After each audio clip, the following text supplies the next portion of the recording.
नमस्कार। पूरी मनुष्य जाति का इतिहास, जब से एक सामाजिक ताने बाने में पूरी मनुष्य जाति जुटी अपने अपने संगठनों में, अपने समूह में या अपने क्षेत्रफल में, ये तय किया कि कुछ अलिखित कानून, कुछ लिखित कानून या फिर कोई किताब ही सही, उस किताब के साथ, उन नियम कानूनों के साथ हम चलेंगे। भारत ने भी एक किताब को अंगीकृत किया जिसको हम भारत का संविधान कहते हैं। भारत ने और भारत के लोगों ने ये तय किया कि इस किताब के नियम कानूनों पर ही हम अपनी जो देश है उसको आगे बढ़ाएंगे, एक नागरिक के रूप में हम कैसे चलेंगे। और आज 26 जनवरी है, उस किताब संविधान के बारे में और संविधान की यात्रा के बारे में आज हम बात करेंगे। भारत का संविधान संसार के संविधानों में एक बहुत ही अच्छा, जिसमें एक चींटी से लेके एक हाथी तक की और एक पक्षी से लेके एक मानव तक की सुरक्षा की गारंटी देता है। इस संविधान की अन्य देशों ने भी नकल की है। बड़े बड़े लोगों ने इस संविधान को सराहा है। संविधान के लागू होने के बाद में जिन लोगों ने इसको पॉजिटिवली अंगीकृत किया है, उनमें आमूलचूल परिवर्तन हुए हैं। जो लोग केवल इसको विरोधात्मक रूप से ही देखते रहे हैं, वो लोग ज़्यादा संविधान को अंगीकृत नहीं करने के कारण वो उससे उतने पिछड़े हुए रहे हैं।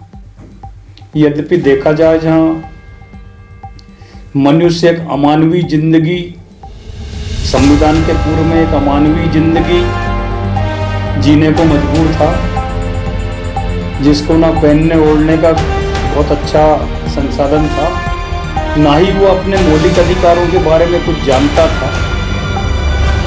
जिसको जो बता दे कि ये आपके पालन करता है, उनको मान लेता था।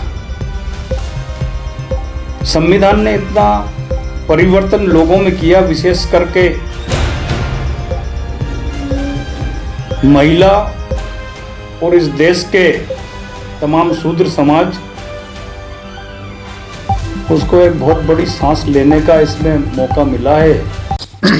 एक आरोप जब तक लगता रहता है कि भारतीय संविधान दलितों और पिछड़ों और जो वंचित तबके के लोग हैं उनके लिए ही फोकस करके लिखा गया है, जो कथित सामान्य वर्ग का तबका है उसके लिए बहुत कुछ है नहीं। क्या इसमें आपको सच्चाई लगती है? बिल्कुल नहीं, इसको तो मैं सिरे से नकारना चाहूँगा। संविधान में जो सबसे बड़ी बात है, किसी भी देश का संविधान हो, उस पर समानता की बात होती है। देखिए, गैर बराबरी किसी भी देश की बहुत बड़ी सच्चाई होती है, क्योंकि भारत का जो समाज है वो तो बहुत ही डाइवर्सिफाई रहा है।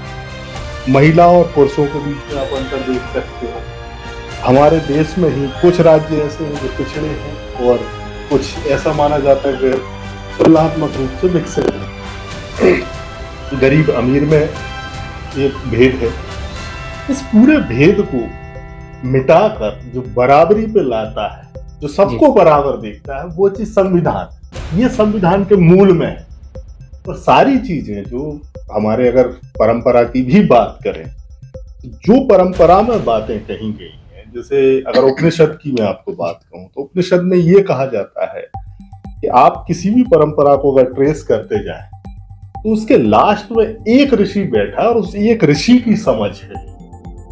तो वो एक व्यक्ति, जो एक व्यक्ति की समझ को वेटेज देता है। संविधान भी क्या कर रहा है, हर एक नागरिक को जो उसकी समझ है, लाखों लोग एक तरफ सोच रहे होंगे, लेकिन एक व्यक्ति अगर उसकी समझ औरों से अलग है, तो उसको भी बोलने और अपनी राय रखने का अधिकार है। वोटिंग का अधिकार देखिए आप इसमें। विकसित देश जो कहलाते थे, उनमें महिलाओं को वोट देने का अधिकार बाद में आया, भारत की आजादी के बाद ही आया। जबकि हमारे लोगों ने उसी समय महिलाओं को बराबरी का अधिकार दिया। वो भी उस समय जब कई मान्यताएं ऐसे मानते थे कि महिलाएं तो साफ पिछड़ी हैं, वो ये क्या चुन पाएंगे सरकार। सामाजिक स्थिति उनकी इतनी अच्छी नहीं थी।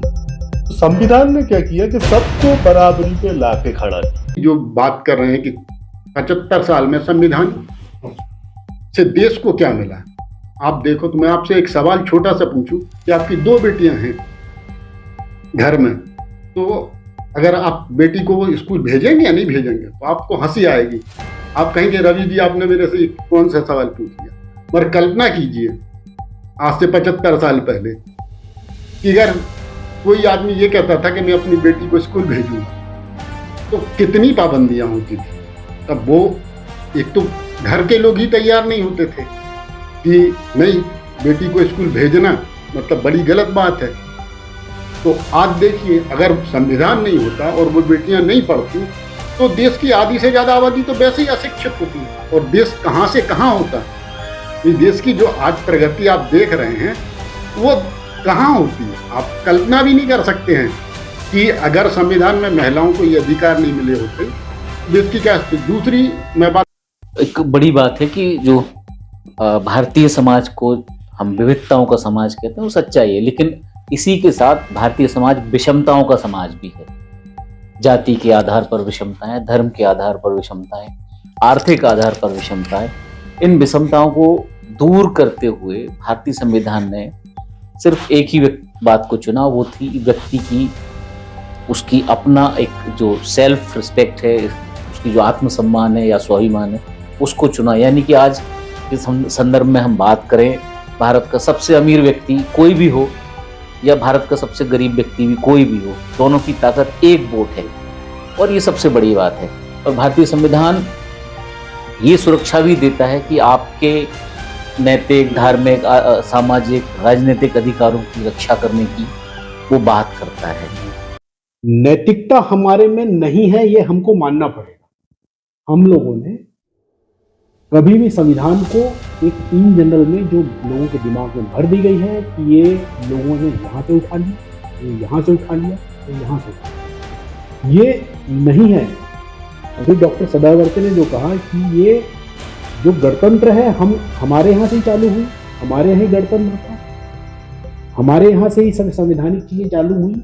मदर ऑफ डेमोक्रेसी ऐसे ही नहीं कह रहे हैं, लेकिन बीच का जो भी कारण रहा हो, हमारी गुलामी रही हो, इतने साल में हम लोगों ने जी हुजूरी करने का जो ये हमारे कैरेक्टर की बात में है। आ गया है, उसके कारण ये ड्रॉबैक रहा। लेकिन संविधान लागू होने के बाद हम जो प्रश्न कर रहे हैं, हम आजाद भारत में रह रहे हैं, संविधान होने के बाद वाले भारत के हम लोग पैदाइश हैं, हमें उस पर बात करना चाहिए कि हम उस संविधान को हम लोगों ने अच्छे से लागू क्यों नहीं हुआ। इस पे अब मैं अपनी भी टिप्पणी दे दूं कि देखिए, आप अगर संविधान के जो 2 मूल जो हैं, एक तो मौलिक अधिकार और मौलिक कर्तव्य, अगर लोग अपने अधिकारों के प्रति जागृत हो जाए और जो मौलिक कर्तव्य हैं यदि वो उनको पालन करें, तो डेफिनेटली एक जो कैरेक्टर उभर के आएगा एक जो नागरिक का, यदि वो अपने नागरिक अधिकारों को प्रति सजग हो और नागरिक कर्तव्यों के प्रति अगर वो सजग हो,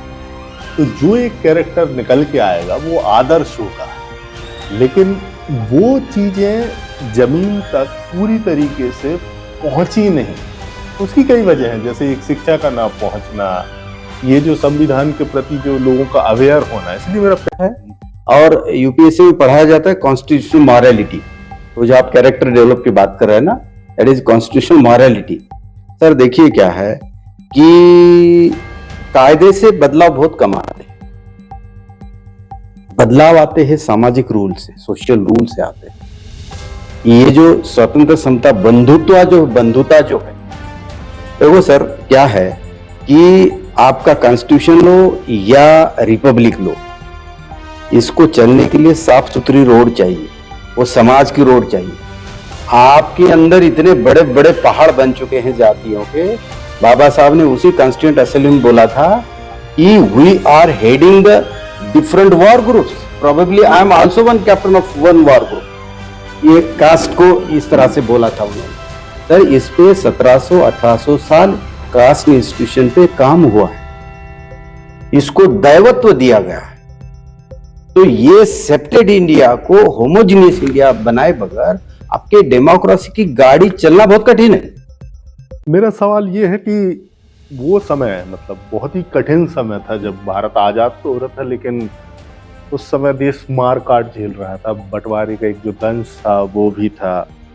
दूसरा जो आपने बात कही कि इसके बावजूद भी उन्होंने वो प्रावधान किए इतनी दिक्कतों के बाद कि आम लोगों तक वो सारी चीजें पहुंचे, धर्मनिरपेक्ष राष्ट्र बनाया और सत्ता को बहुत बाद में रखा, क्योंकि ये बाध्यता उनके आगे नहीं थी कि उन्हें वोट के लिए किसी पर्टिकुलर बोलें कि लोगों को सेटिस्फाई करना था। तो इस पर थोड़ा सा प्रकाश डालिए, जो उस समय जो संविधान बनाने में जो कठिनाई थी और उन कठिनाइयों से उभरते हुए भी एक शब्द है स्टेट्समैन जी, एक शब्द है पॉलिटिशियन जी, दोनों में जमीन आसमान का फर्क है। स्टेट्समैन होता है जो स्वर्ग कह लीजिए और पॉलिटिशियन को नरक कह लीजिए आप। ये सब लोग स्टेट्समैन थे जी, ये सब लोग स्टेट्समैन थे। जी। जवाहरलाल नेहरू हुए, सरदार पटेल हुए, ये स्टेट्समैन थे। इनमें से अधिकांश लोग, कुछ लोग तो विदेश में पढ़े हुए थे। नेहरू जी तो हेराल्ड लास्की थे, यूके के लेबर लीडर, उनसे प्रभावित थे, थोड़ा कम्युनिज्म से प्रभावित थे। महात्मा गांधी पूर्णतः स्वदेशी से प्रभावित थे। सरदार पटेल भी एक अच्छे वकील थे। बाबा साहब तो विदेशों में रहे और खूब पढ़े लिखे थे। तो वो लेवल के लोग अलग थे। नहीं तो वास्तव में आप सही कह रहे हैं, 47 का जो बंटवारा हुआ, उस बंटवारे की ह्यूमन ट्रेजेडी और इकोनॉमिक ट्रेजेडी और पॉलिटिकल ट्रेजेडी को झेलना, उसको मैनेज करना आज का वक्त होता तो हाहाकार मच गया होता। परंतु ऐसा हाहाकार मचा हो, लोग तो मरे, लोगों को आना भी पड़ा, यहाँ से जाना भी पड़ा, परंतु एक हाहाकार जैसा मचता है। तो इनके अंदर वो क्षमता थी जो आज़ादी के अगले साल 15 सालों तक सभी कदम, अधिकांश कदम देश के विकास के लिए उठाए गए। और इसीलिए जो हमारा बेसिक इंफ्रास्ट्रक्चर है, जिसको आज कहते हैं कुछ लोग, मैं नाम ले लूँ भारतीय जनता पार्टी वाले और नरेंद्र मोदी, कि पिछले 50 साल में कुछ नहीं हुआ। जो हमारा जो कोर सेक्टर्स है, कोर स्ट्रेंथ जो हमारी है, जो नींव है देश की, ये उन्हीं 15-20 सालों में प्लान हुई और एक्सिक्यूट हुई। अब सोचिए भला, ये नेहरू जी के टाइम पर उन्होंने कहाँ का होमी जहांगीर, होमी भाभा, विक्रम साराभाई, ऐसे लोगों को प्रमोट किया। Indian Institute of Science, Indian Institute of Technology, All India Institute of Medical Sciences, इन सब की कल्पना करना। एक रशिया के साथ IIT बनी, एक जर्मनी के साथ बनी, एक अमेरिका से लेके बनाई, एक इंग्लैंड से लेके बनाई और एक कोई और 5 IITs बनी थी। तो उन लोग का विजन अलग था, वो विजन देश निर्माण के लिए समर्पित था। और उस समय कितनी कठिनाइयां रही, कितनी कठिनाइयां थी, खाली खजाना मिला था और अंग्रेजों ने जाते जाते अपने बगल में एक नासूर छोड़ गए पाकिस्तान, जानबूझ के पाकिस्तान बनवा गए ताकि दोनों शांति से न रहे, और जो अभी तक हो रहा है ये उनकी प्लानिंग थी। नहीं तो जब वो जो कमेटी थी आपकी कॉन्स्टिट्यूएंसी असेंबली, उसमें सभी जाति के लोग थे, उसमें तो कोई नहीं कहता था कि बाबा साहब दलित वर्ग के हैं। कभी बाबा साहब को दलित माना ही नहीं गया, और उसका कारण उनकी जाति नहीं थी, उसका कारण उनके गुण थे। जी। गुण की वजह से बाबा साहब के नाम से पूजे जाते हैं, न कि जाति की वजह से। भले वो बौद्ध बन गए, बात अलग है। तो मैं लोगों को, जो दलित समाज के लोगों को मैं यही कहता हूँ कि आप बाबा साहब की मूर्ति बना के, उसको माला पहना के ये मत खुश हो कि हमने, आप तुम उनके मार्ग पे चलो, पढ़ो लिखो अच्छे से, उनके जैसे बनो, तो बात है। बस मूर्ति, वो उनके जन्मदिन को नीला रंग कर देना, नीली टोपी, हाथी, बहुजन समाज पार्टी, ये बाबा साहब के सही प्रतीक नहीं है। हमारे साथ इस वक्त सबसे बड़ी समस्या हमारे देश में जो चल रही है और जो संविधान में मेंशन की गई है लेकिन फॉलो नहीं की गई, संविधान में धर्मनिरपेक्षता के बारे में बात की गई है। संविधान में धर्म के ऊपर जोर नहीं डाला गया है। धर्म को प्रैक्टिस करने की इजाजत दी गई है, लेकिन धर्म को फोर्स नहीं किया गया है। और इन 70 सालों में, मैं टॉपिक पे वापस आ रहा हूं, 70 सालों में सबसे गलत चीज जो हुई है वो धर्म को संविधान से या मौलिक हितों से या मौलिक पावर अधिकारों से जोड़ा जा रहा है। ये गलत है, टोटली गलत है। अब मेरा सवाल सारे मेहमान